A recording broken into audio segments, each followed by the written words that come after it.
I'm really pleased that you agreed to uh, talk with me, and I have a question to you. May you say something about yourself because it will be really good if some other people who will watch this video will know more about you. So, again, my name is Linda Kean. I'm at East Carolina University. I've been there for 25 years. So, I did my undergraduate degree in communication at the University of Illinois and my master's and PhD in Wisconsin at the University of Wisconsin. And I've always been interested in media studies, and so I went to ECU to teach that. I have two kids. I have a son that's 20 and a son that's 18 and a little chihuahua named Lily. That's really good. I'm actually interested in one thing. What inspired you to dive into the topic of mass media communication? Because it's quite unique to me that you've dived into subject which is quite difficult, I would say. That's a good question. I don't know when I really started.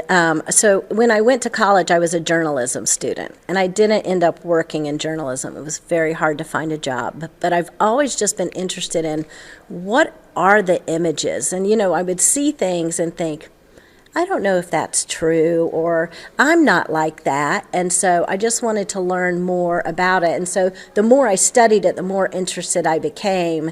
And I've also always been concerned about social justice issues and how people are represented and giving everybody kind of the fair opportunities. And so I think those two things have combined together to look at my research and how people are represented in the media. Yes.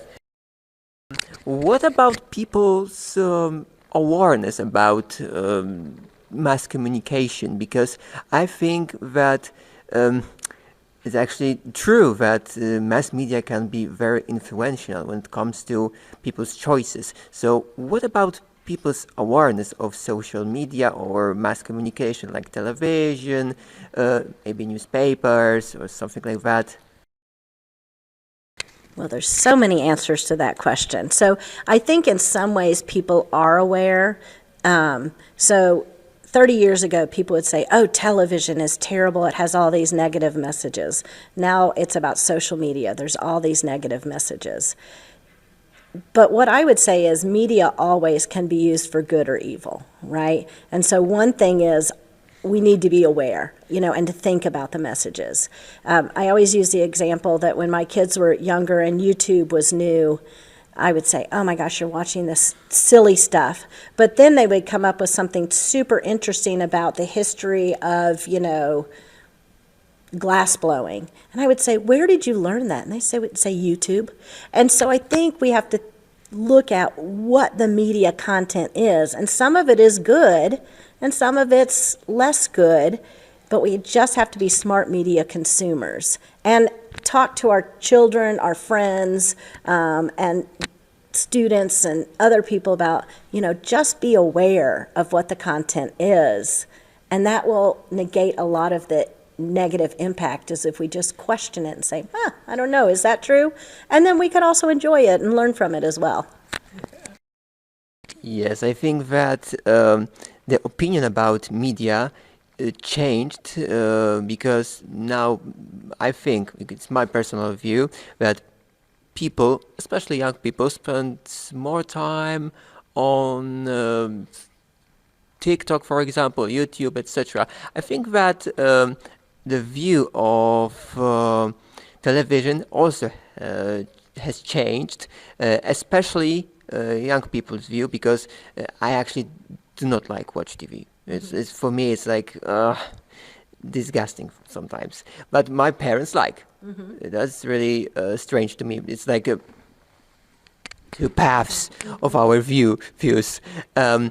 I would want also ask you about social media. So, do you think that nowadays social media are harmful to young people?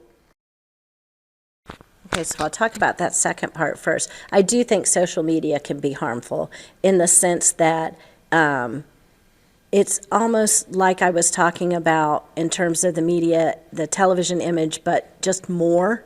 And so, we don't post bad pictures of ourselves or boring pictures of ourselves, right? I'm going to post a picture where I look good or I'm doing something interesting. And if I'm a young person thinking about myself and I see all these pictures of people in beautiful dresses doing glamorous things, or their hair looks great or their makeup looks great, I'm going to say, gosh, I don't look like that. And so it can be, and also I think there's the problem of when people negatively comment on others, and that's just wrong. I mean, bullying online or face to face is terrible, but people feel more comfortable bullying online, sometimes because they're anonymous, or sometimes it's because it's easier to type something out. And so that's terrible. And that's why, again, we have to think about, is this accurate? And it's so hard for a young person to say, well, I don't care what you think. It's hard for all of us to think that. But really, to try to disregard that bullying is difficult, but to find ways, either by talking to friends or parents or professionals, to help let go of some of those messages is so important. And then the overall time we spend with media, we really do have to be aware of that, not just sitting in your room and playing video games or scrolling through social media. We can all get caught up in that, I think, just looking at, TikToks or Instagram or whatever it is. Remembering to be interactive personally, and still go out and see your friends, call your family, go outside. One of the things they say now is being sedentary is the new smoking, and so it's just as bad. I don't know that is technically true, but that what they're saying is just sitting around playing video games or looking at TV is bad for you, because you're not getting exercise, you're not going out and enjoying other people. And so it is important to minimize the amount of media you use, no matter what kind it is. Basically, we can say that nowadays it's some kind of a utopia when people look good, let's say good, the best image of themselves. I also want to say something. I experienced death wishes on Instagram, so I can agree on that. People feel more comfortable when it comes to write bad things on being anonymous or something. But I won the case.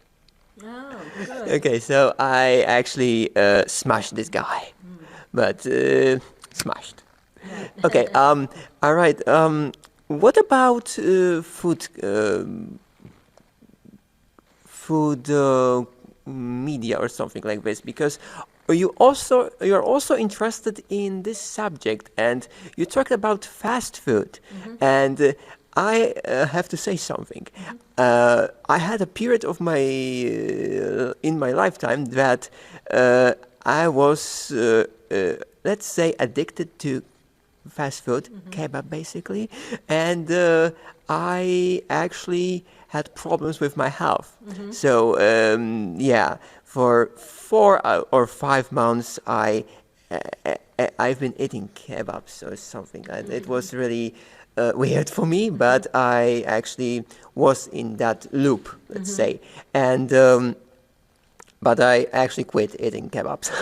Okay, and because of that, I have a question. Do you think that nowadays people are more into healthy food, or they are aware of the fact that fast food is something terrible for their health? But on the other hand, you said that this is cheap food, and it can fill a human fast. So what's the awareness of people who eat fast foods?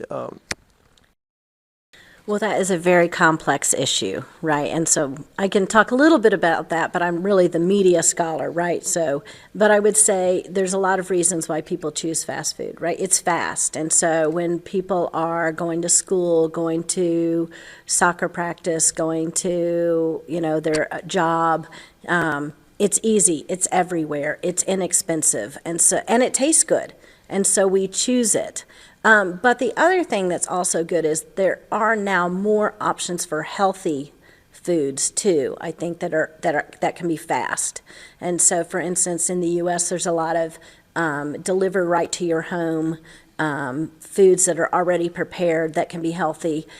Those still tend to be more expensive because fresh fruits and vegetables are more expensive because they deteriorate quickly, right? And so if the set of bananas that the store buys go bad before anyone purchases them, they have to buy more bananas, and so they have to make up for that loss.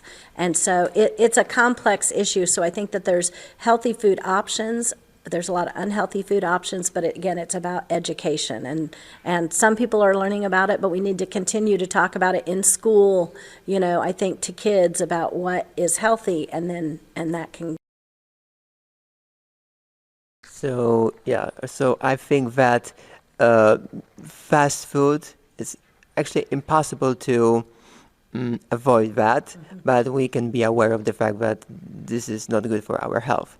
I actually quit eating kebab, so it's as simple as walking the park.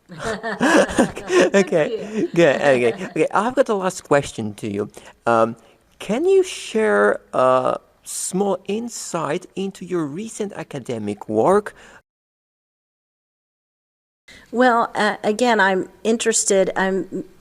looking more at this image of sports and athletes in social media. I talked a little bit about that today. And what I looked at was tweets.